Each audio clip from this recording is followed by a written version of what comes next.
जामखेड नगर परिषद निवडणूक 2025च्या राष्ट्रवादी काँग्रेस पक्षाच्या अधिकृत उमेदवार सौ संध्याताई शहाजी राळेभात आणि 12च्या 12 प्रभागाचे सर्व अधिकृत उमेदवार यांच्या प्रचारार्थ आज होत असलेल्या सांगता सभेला उपस्थित आपल्या या मतदारसंघाचे लाडके नेते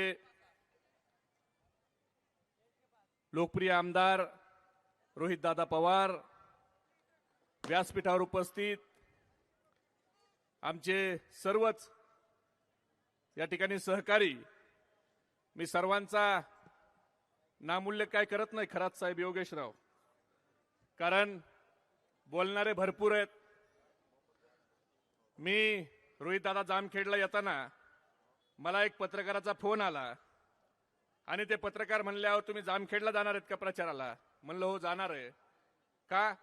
नाही नाही म्हणले, तिथं ते सूर्यकांत नाना मोरेंनी काहीतरी हक्कभंग केलाय.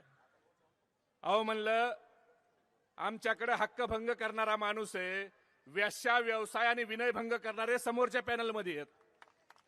त्यांच्या प्रचाराला यायला मुख्यमंत्र्याला काही वाटत नाही आणि हिथं सत्तेचा गैरवापर करून हक्कभंग हे त्या ठिकाणी आणला गेलाय. ही निवडणूक खूप महत्वाची आहे. ह्या निवडणुकीत धर्मनिरपेक्ष ताकदीला थांबवलं पाहिजे, रोहितदादाचा पॅनल पडला पाहिजे.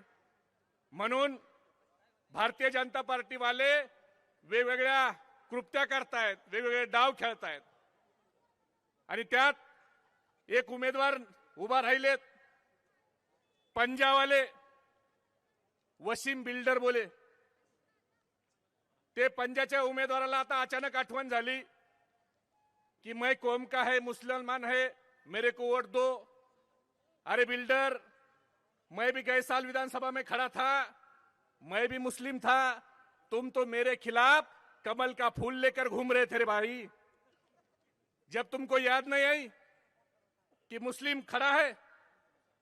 मी ज्या वेळेला आष्टी मतदारसंघातून मला आदरणीय पवार साहेबांनी उमेदवारी दिली त्यावेळेला हेच वसीम बिल्डर हे लोकांना धमक्या देत होते. आमच्या भाळवणी असेल, खडकत असेल, दावला वडगाव असेल, आष्टी असेल, इथं अनेक पोरांना धमक्या दिल्या. त्या धमक्याला कुणी भीक घातली नाही, पण कमळाचा प्रचार हे करत होते. हे कधी काँग्रेसचे झाले. काँग्रेस पक्षाच्या धर्मनिरपेक्ष विचाराबद्दल मला शंका नाही, पण काँग्रेसने जो पंजा उभा केलाय त्या पंजामध्ये जर वास घेतला तर कमळाबाईचा वास यायला लागलाय.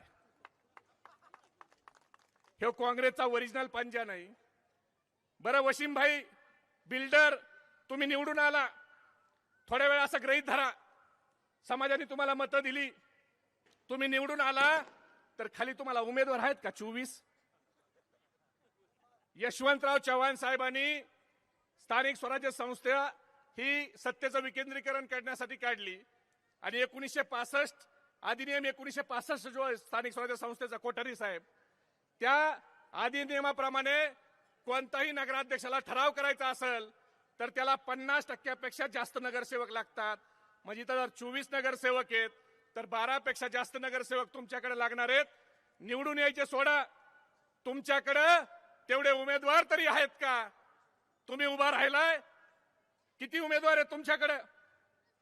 1 2. बाकीचे उमेदवार तुम्हाला कमळाबाईंनी पुरवले नाही म्हणून तुमची पंचायत झाली.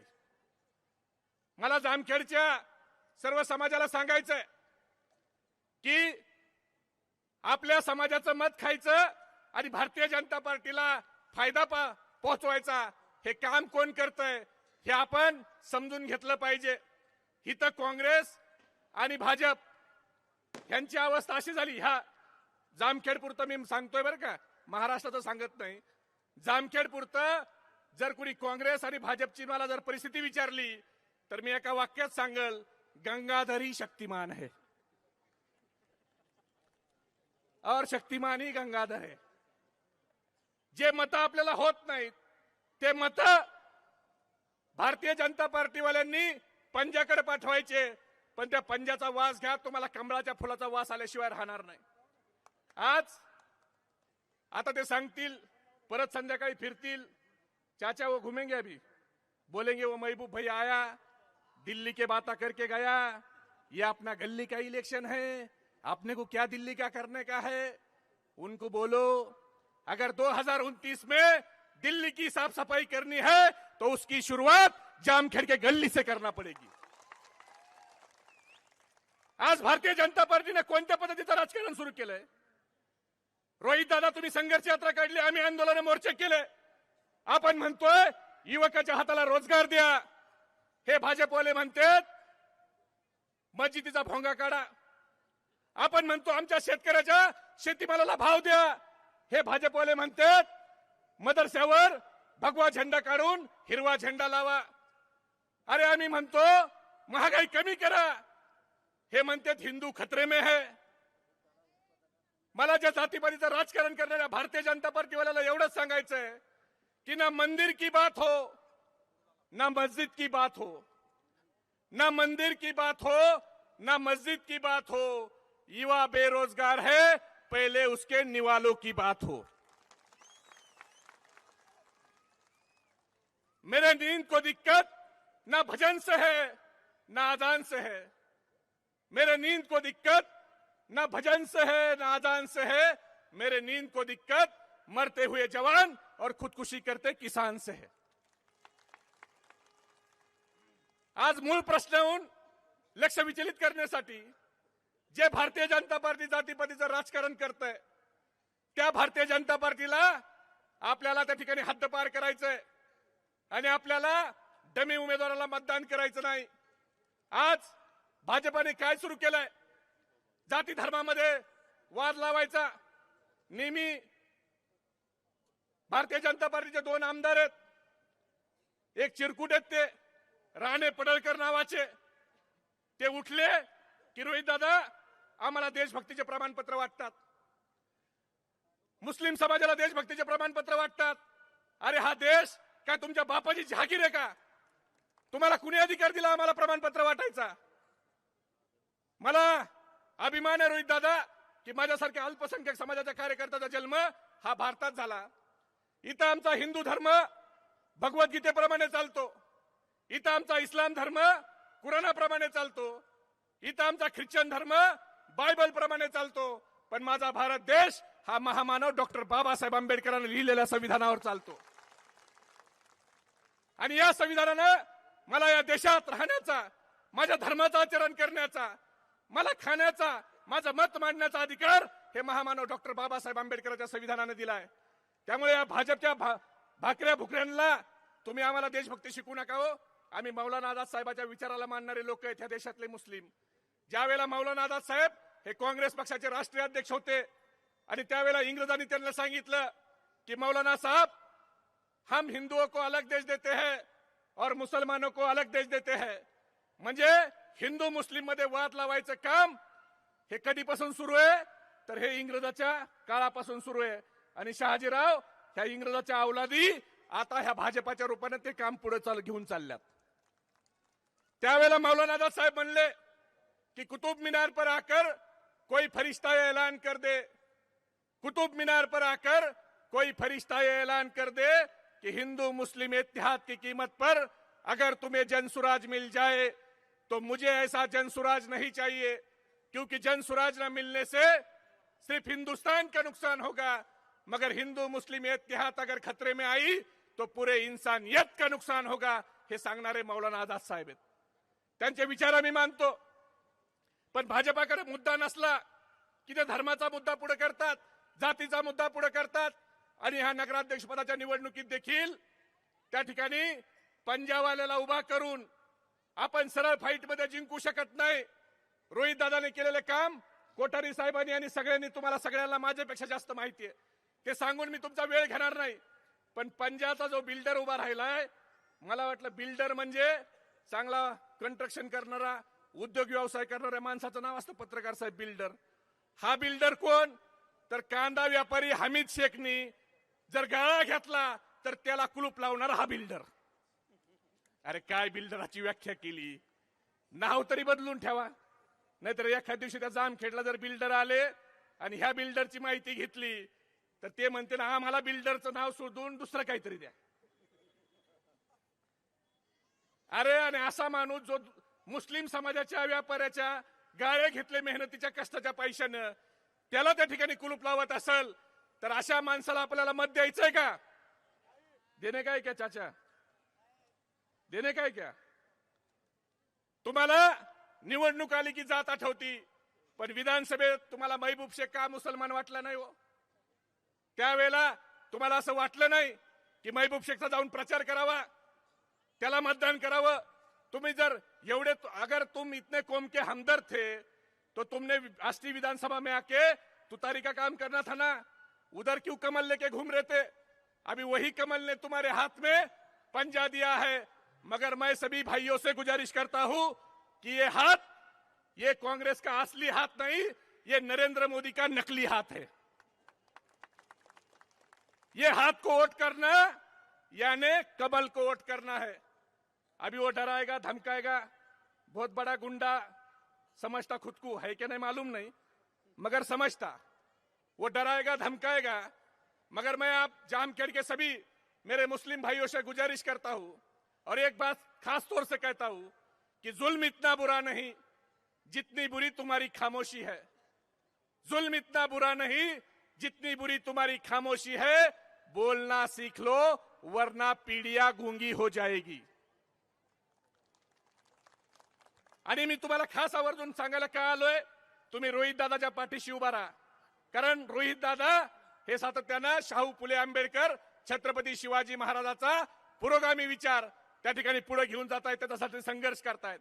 आणि अशा नेतृत्वाला ज्या वेळेला घेरण्याचा प्रयत्न होतो त्यावेळेला या जामखेडकरांच्या जनतेने, जे धर्मवीर निरपेक्ष विचाराला मानणारे मतदार आहेत, त्यांनी कुठल्याही भूलथापेला बळी न पडता त्या ठिकाणी रोहित दादाच्या पाठीशी उभा राहिलं पाहिजे.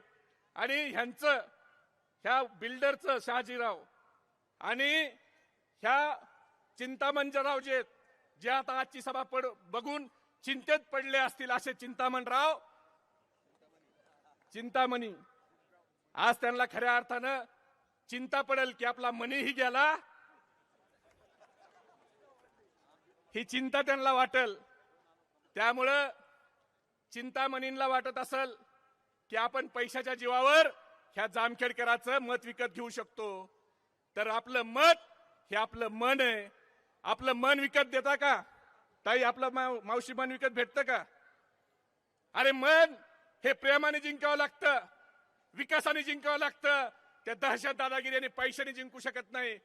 चिंतामणीजी किती देणार आहे तुम्ही? 1000, 2000, 3000? काय रेट फुटलाय जामखेडला? 5000. 5000. मला सांगा आपल्याला हे जामखेडचं मत किती दिवसासाठी द्यायचंय हो? 5 वर्षासाठी. एका दिवसात, एका वर्षात दिवस किती? 365. 5 वर्षात दिवस किती? 1825.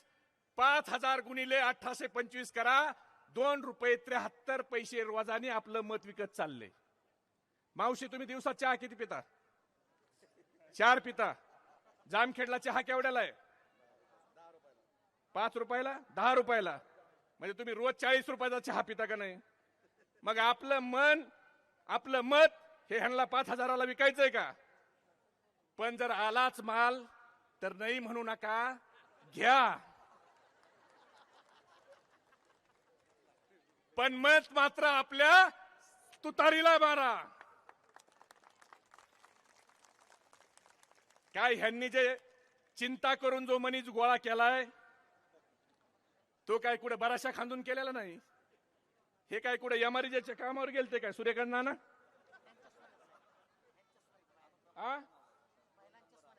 नंबर बी 2 आलाय का? योग्य माणसाला योग्य नंबर दिलाय निवडणूक आयोगाने. 2 नंबरचा माल आणि अनुक्रमांक 2 दिलाय. आपला अनुक्रमांक 7. सत्ता येणार म्हणून 7 दिलाय आपल्याला. आणि सब समाज को साथ साथ लेकर जाना है, इसलिए 7 नंबर को जिताना है.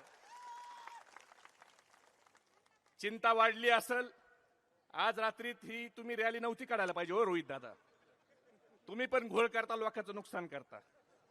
कालपर्यंत जो मनी बाहेर निघला होता तो आजच्या चिंतेने मनी परत घरात जाईल की उपयोग होणार नाही आपला काही. पण आता पंजावाल्याला पण जे ठरलं असेल व्यवहार, आज जे काही द्यायचं होतं, पहिली इन्स्टॉलमेंट झाली, दुसरी झाली, तिसरी जी आज रात्री वाटायला द्यायची होती ते देखील मनी आता चिंताग्रस्त होऊन थांबणार आहे. त्यामुळे पंजा पण असं म्हणू नये सकाळपासून, अरे उसने राहिले नाही दिया मारो तुतारी.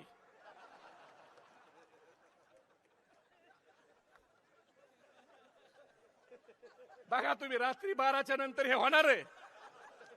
माल पोहोच झाला नाही पंजाला कि पंजा म्हणून आपला पंजा निकालो तुतारी को चुन के दो. कारण हे काय तुमचे काम करण्यासाठी, विकासासाठी हे उभा राहिलेला पंजा नाही. हा पंजाला चिखलातल्या कमळाची साथ आहे आणि त्याच्यावर हा पंजा उभा आहे. दुर्दैवानं इथले कोण पंजाचे नेते आहेत ज्यांनी हे दिलाय चिन्ह? अहो तुम्हाला विनंती आहे राव, आपलं देशातलंही वाटोळं झालंय.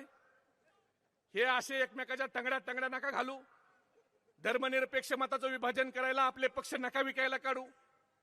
आपली लढत ही भारतीय जनता पार्टी सारख्या नालायक पक्षाबरोबर आहे, जो पक्ष सातत्याने जाती धर्माचं राजकारण करतोय. त्या पक्षाशी आपली लढत आहे. अरे हे काही झालं, निवडणूक आली, त्या सकाळी म्हणले का नाही काही हिंदू खतरे में है, भाषणात काही म्हणले का? बटेंगे तो कटेंगे. ह्यांच्याकडे दोनच नारे आहेत. इलेक्शन आलं की हिंदू खतरे में है आणि बटेंगे तो कटेंगे. अरे कधीतरी भाजपवाल्यानं म्हणा राव, पडेंगे तो बडेंगे.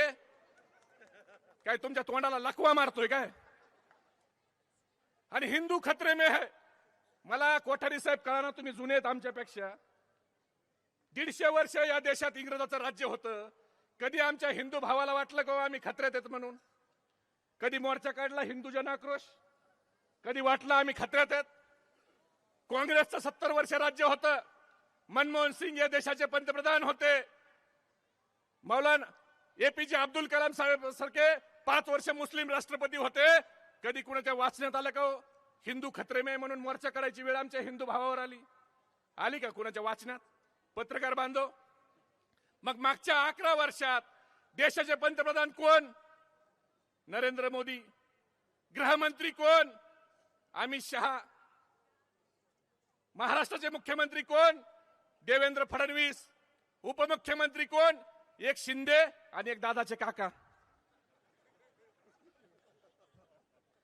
आता एवढे सगळे सत्तेत असताना जर हिंदू खतरे में है तर मला सांगा जामखेडवाल्यांनो, ह्यांना कोणत्या फोकानी मारायला पाहिजे? सगळ्यांना आग्या फोकानी फटके द्यायला पाहिजे का नाही ह्यांना? अरे जर तुम्ही एवढे सत्तेत आहेत आणि तरी आमच्या हिंदू भावाला वाटत असेल आम्ही खतऱ्यात आहेत, तर तुम्हाला खुर्चीवर राहायचा काय नैतिक अधिकार आहे? अरे आमचा हिंदू भाऊ खतऱ्यात नाही, आमचा मुसलमान खतऱ्यात नाही. तुमच्या खुर्च्या खतऱ्यात आल्या की तुम्हाला हिंदू आठवतो. आज आमच्या महिला भगिनी इथं मोठ्या संख्येने आहेत. संध्याताई, तुम्ही नशीबवान आहेत. तुम्ही नशीबवान त्यासाठी आहेत की तुम्ही शरद पवार साहेबाच्या पक्षाच्या उमेदवार आहेत. कारण आज तुम्ही असतील, समोरच्या महिला भगिनी उमेदवार असतील, ह्यांना उमेदवार का होता आलं? तर आदरणीय पवार साहेबांनी कायदा केला, जिच्या हातात पाळण्याची दोरी तिच्या हातात झेंड्याची दोरी द्यायची, म्हणून 50% महिलाला स्थानिक स्वराज्य संस्थेत आरक्षण देण्याचा कायदा आदरणीय पवार साहेबांनी केला. आणि म्हणून आज आमच्या सगळ्या महिला भगिनी उभा राहत आहेत, त्या पवार साहेबाच्या कायद्यामुळे राहत आहेत. ताई, तुम्ही पवार साहेबाच्या पक्षाकडून नगराध्यक्ष होणार आहेत आणि 3 तारखेला कोणत्याही ज्योतिषाची गरज नाही की तुम्ही जामखेडचा नगराध्यक्ष म्हणून त्या खुर्चीवर बसणार आहे ते सांगायला. आणि आता हे म्हणले, सकाळी म्हणले असतील ना लाडक्या बहिणी म्हणले काय? आपल्यातलं झाले का पगार बंद 1,500 झाले ना मावशी? हे लाडक्या बहिणी फक्त विधानसभेपुरत्या होत्या. विधानसभे आले की ह्यांना तुम्ही दोडक्या बहिणी वाटायला लागल्या. अरे पवार साहेब आहेत, महिलांची काळजी घेणारे. मुलगा आणि मुलगी समान म्हणून चालत नाही, तर वडिलाच्या संपत्तीत 50% वाटा द्यायचा कायदा या देशात कुणी केला असेल सगळ्यात अगोदर तर तो शरद पवार साहेबांनी केला. एवढंच नाही तर पवार साहेब संरक्षण मंत्री असताना 11% आरक्षण संरक्षण विभागात आमच्या महिला भगिनीला दिलं, म्हणून ऑपरेशन सिंदूर जे झालं त्यात आमच्या सुफिया आणि आमची दुसरी महिला भगिनी यांनी ते ऑपरेशन केलं, कारण हे पवार साहेबांची दूरदृष्टी होती. म्हणून अशा सगळ्या बोलण्यासारखं भरपूर आहे, पण आपल्याला सगळ्याला जामखेडकरांना विनंती करायची आहे की आता चिंतानी जो मनी देऊन पंजा उभा केलाय त्याला देखील घरचा रस्ता दाखवायचा है. दिखाने का क्या नहीं, दिखाने का क्या नहीं, क्योंकि गंगाधर ही शक्तिमान है और शक्तिमान ही गंगाधर है, तारा ही सितारा है. जो आष्टी में आकर कमल का प्रचार करता वो इधर पंजे पर कैसा खड़ा होता ये सोचो. और ये सब सोचकर आप सब वोट करेंगे, आपण सगळे मतदान करताल ही अपेक्षा व्यक्त करतो आणि संध्याताईला प्रचंड मताने निवडून देणार का? हात वरती करा सर्वांनी, हात वरती करा जरा सांगा. एक मिनिट, तुम्ही नका मध्ये बोलू. पंजावालेच आहेत का काय तुम्ही? आपण सगळे निवडून देणार का? एवढा कमी आवाज, चिंतामणीच्या मनीला कांठाळ्या बसल्या पाहिजेत, एवढा आवाज आपला झाला पाहिजे. निवडून देणार का? मग मी घोषणा देतो, हात वर करून तुम्ही घोषणा द्या. आपला हात वर असताना शेजाऱ्याकडे लक्ष ठेवा, ज्याचा हात खाली आहे समजून घ्या विरोधी पार्टीचा खबरे आपला काय चाललाय ऐकायला आलाय. छत्रपती शिवाजी महाराज की, आदरणीय शरदचंद्रजी पवार साहेबांचा. रोहित दादा तुम आगे पडो. अरे येऊन येऊन येणार कोण? अरे येऊन येऊन येणार कोण? धन्यवाद. जय हिंद, जय महाराष्ट्र, जय राष्ट्रवादी. मेहबूब भाई यांचा सन्मान आपण करतो आहोत. एबीपी माझा, उघडा डोळे बघा नीट.